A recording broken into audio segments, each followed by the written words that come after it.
10th class छुट्टियां कैसी जा रही हैं? एंजॉय तो कर रहे होंगे, लेकिन आप एंजॉयमेंट के साथ साथ थोड़ी थोड़ी सी पढ़ाई भी कर लेते हैं ताकि दोनों चीजें साथ साथ चलती रहें। वैसे भी गर्मी ज्यादा है तो उसी से रिलेटेड हमने आज न्यूमेरिकल्स भी करने हैं। 10.1 से 10.3 तक तो न्यूमेरिकल्स की वीडियो अपलोडेड है, अगर आपने वो नहीं देखी तो वो देख लें और फिर हम करेंगे 10.4 न्यूमेरिकल। इसमें लिखा हुआ है कि अ स्टील ब्रिज एक्सपेंड्स, एक ब्रिज है स्टील का और वो कितना बड़ा हुआ है 5 centimetre on a summer day. If the bridge originally span 100 metre, यानी ओरिजिनल लेंथ अगर 100 मीटर थी और अब वो 5 सेंटीमीटर उसमें इंक्रीज हो गया है, तो पूछा जा रहा है कि टेम्परेचर कितना होगा।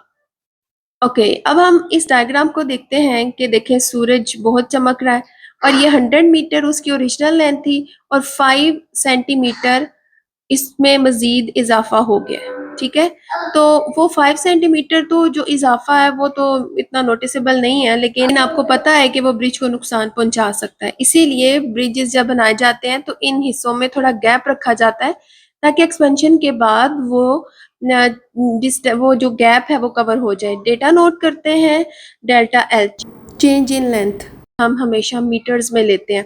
तो 5 सेंटीमीटर का मतलब है आप सेंटीमीन 100 से डिवाइड करेंगे तो आपके पास 0.05 मीटर आ जाएगा। कोएफिशिएंट ऑफ लीनियर एक्सपेंशन ये आप बुक से नोट करेंगे, वैसे न्यूमेरिकल में भी अक्सर अवेलेबल होता है। फार्मूला अब आपने लिखना है delta T is equal to delta L by alpha L naught. अब ये फार्मूला आया कहाँ से? ये अल्फा का जो फार्मूला होगा वो है alpha is equal to delta L over L naught delta T. इस फार्मूला को आप अरेंज करें, अल्फा यहाँ नीचे आ जाएगा तो ये जो डेल्टा टी है ये इसकी जगह चला जाएगा। ओके, अब हम इसमें वैल्यूज पुट करते हैं। तो अब यहाँ पर आप देख रहे हैं कि यहाँ 10 रेज टू द पावर -5 थी, ये मैंने ऊपर लिख दिया है, ये पावर प्लस में हो गई है। ठीक है, अब यहाँ पर मैंने इसे खोल के लिख लिया ताकि हम ये ऐसे कट कर सकें।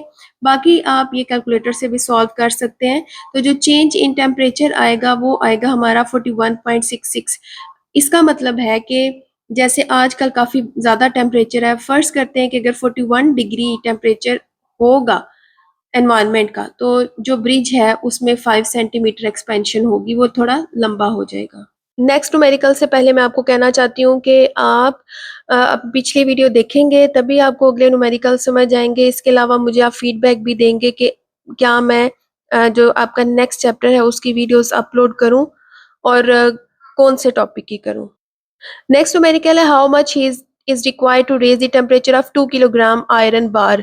अब 2 किलो की आयरन की बार है और टेम्परेचर जो उसका ओरिजिन स्टार्ट में था वो 20 डिग्री सेंटीग्रेड था और उसको हमने 100 डिग्री सेंटीग्रेड तक गर्म करना है।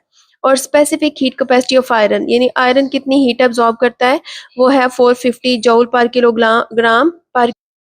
ये है न्यूमेरिकल 10.5 और ये हमारे पास एक आयरन की बार है और इसका वेट है, मास है 2 किलोग्राम।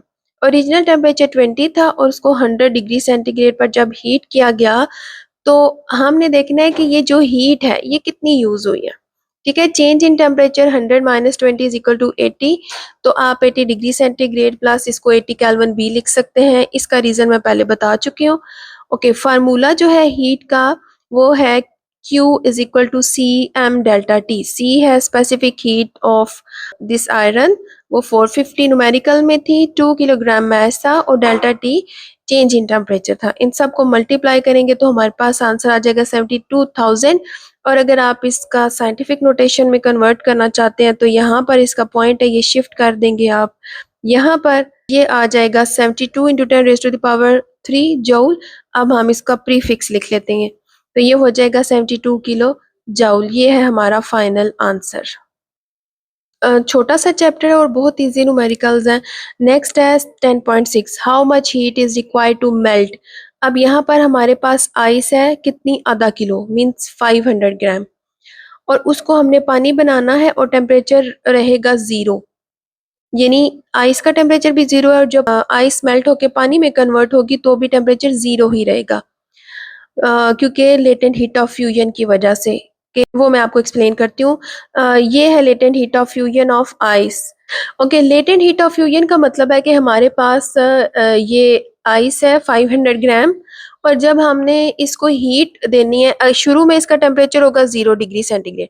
इसको जब हीट देंगे और ये वाटर में कन्वर्ट हो जाएगी आइस, तो उस वक्त भी टेम्परेचर रहेगा 0 डिग्री, लेकिन हीट उसमें कॉन्स्टेंटली यूज होती रहेगी। हमने देखना है कि कितनी हीट यूज हुई है कि आइस कन्वर्ट हो गया इनटू द वाटर और टेम्परेचर चेंज नहीं हुआ। तो मैथ्स हमारे पास है 500 ग्राम, तो 500 को 1000 से डिवाइड करें तो केजी में कन्वर्जन हो जाएगी। लेटेंट हीट ऑफ फ्यूजन ये न्यूमेरिकल में हमें दी हुई है, फार्मूला है Q is equal to MLF, LF latent heat of fusion. Values put करते हैं, तो अब ये जो 10 की पावर 5 है इसको ओपन करके लिख लिया ताकि ज़रा कटिंग में आसानी रहे अगर आप इजी तरीके से करना चाह रहे हैं। और ये पॉइंट खत्म हो जाएगा। 168 के सामने आपके 3 जीरोस आ जाएंगे। अब ये 3 जीरोस का मतलब है किलो, तो हमने प्रीफिक्स भी लिख लिया 168 किलो जूल, ये फाइनल आंसर है। लास्ट न्यूमेरिकल है calculate the heat required to completely vaporise 1 kilogram of water. अच्छा, यहाँ पर हमने प्रीवियस में आइस को वाटर में कन्वर्ट किया था और यहाँ पर हमने वाटर को इवेपोरेट करना है, ये उससे नेक्स्ट स्टेप होगा पानी का।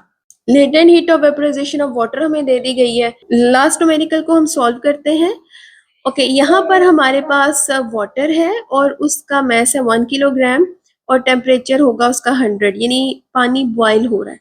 पानी बॉयल होता रहेगा, वो वेपर्स में कन्वर्ट होता रहेगा, लेकिन टेम्परेचर चेंज नहीं होगा, वो 100 डिग्री रहेगा। इसको कहते हैं लेटेंट हीट ऑफ वेपराइजेशन, कि पानी के अंदर, लेटेंट का मतलब है छुपी हुई, कि पानी के अंदर जो हम हीट यूज कर रहे हैं वो अंदर छुपी रहेगी, वो हमें थर्मोमीटर पे जाहिर नहीं होगी, टेम्परेचर 100 ही रहेगा, लेकिन पानी वेपर्स में कन्वर्ट होता रहेगा।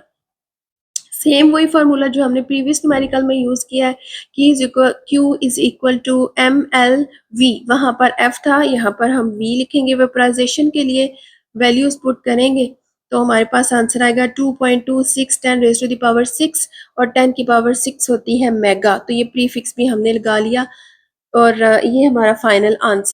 मुझे आपके फीडबैक का इंतजार रहेगा। आप छुट्टियां भी इंजॉय करें और साथ साथ काम भी करें। नेक्स्ट वीडियो तक के लिए अल्लाह हाफ़िज़।